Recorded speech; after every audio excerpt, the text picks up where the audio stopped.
certain way, you have to give people a reason to feel invested in change. And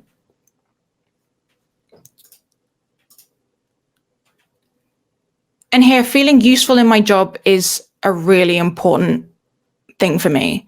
Like after a certain point, sort of financially, no one can give you more money and that will make you happier. I have to feel that what I'm doing is useful. So if I'd carried on being a technical art director, there were a lot of useful things I would have carried on doing.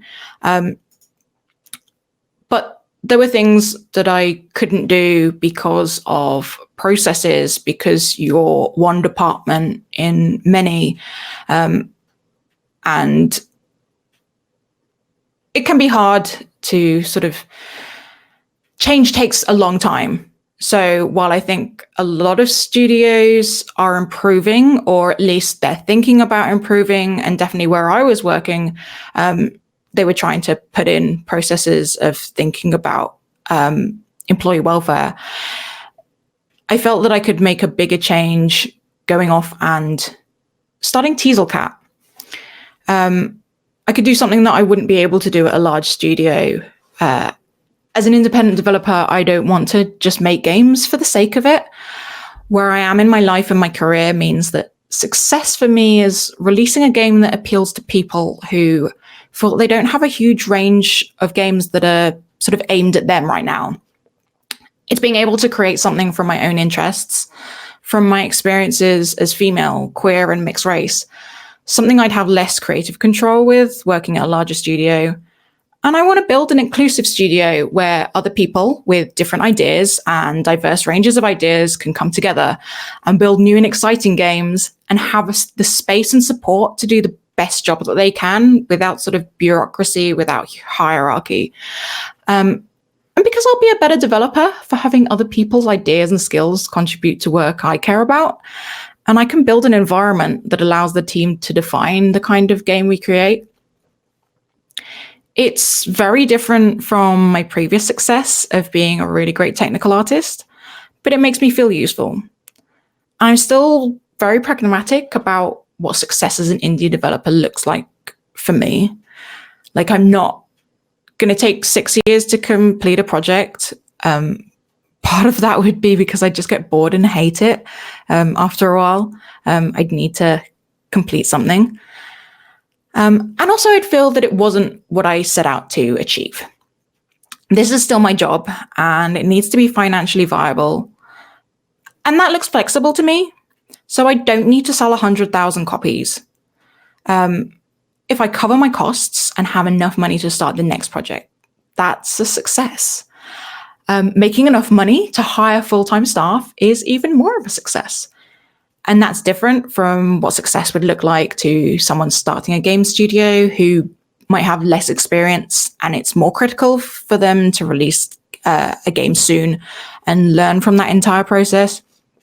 And it's different from someone who their aim is to run a big studio and they're having to pay people salaries every month.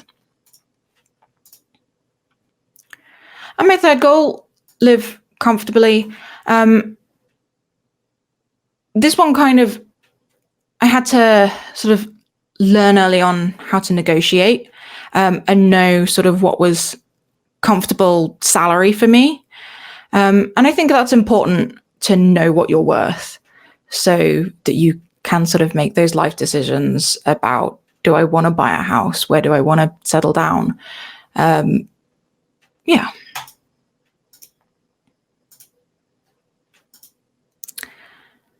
And I have this main life goal of be happy. It helps me choose what I want. Will one thing make me happier than another? Will putting in effort to gain something in the future make me happier than gaining something now that might be smaller, but it's more immediate? And if I'm not happy, what's the use of being successful? Because you can't get your time back. You can never go back and change things. Like, once you've decided to stay late, that's it. I mean, you might finish some work, You might create something you're really proud of, but once it starts affecting your health, then you can only try and fix the problem. But it's a lot better to try and prevent it. And you have to decide what the best use of your time is, whether you care so much about, I want to make the best game, or I want to release like the best selling game and I want to work on that. But you don't always have to be on. You don't always have to be sort of being a game developer. It's okay to switch off at the end of the day. And it's a young industry and people are still working things out. We're going to get things wrong. There isn't really a right way of doing things, but there are certainly things that are bad. So yeah, I can't tell you what success is for you, but I can suggest a few ways of what that might look like, how to decide when it's time to change what you think success is.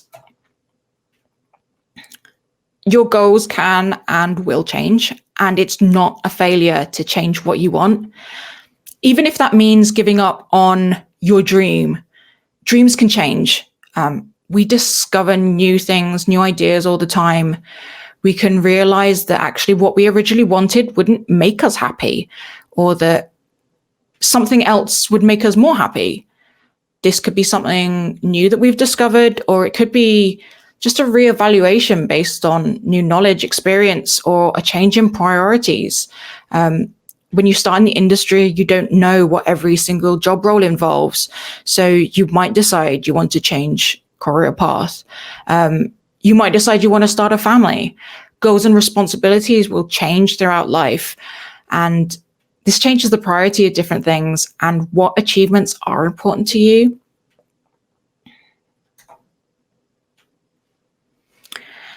And it's good to be realistic. You're not the exception to the rule. Everyone suffers from crunch, but to different extents. I think there've already been some talks during the expo that have covered sort of the impact of crunch. But we're susceptible to thinking that we're not the person who's gonna suffer the most. We're the ones who can sort of like beat that sort of like 50-hour like limit, and that we'll be fine. But really there's a bigger chance that we're not going to be fine, because it's an average. Like mathematically, you're probably going to suffer. And it's important to know that a company's failure isn't your failure. If a producer is asking you to work late, by that point, they already know that they're in trouble. Working smart is better than working hard. Like you can hammer on with a task going like, I know exactly what I'm doing. Sort of, it's the same process over and over again. I can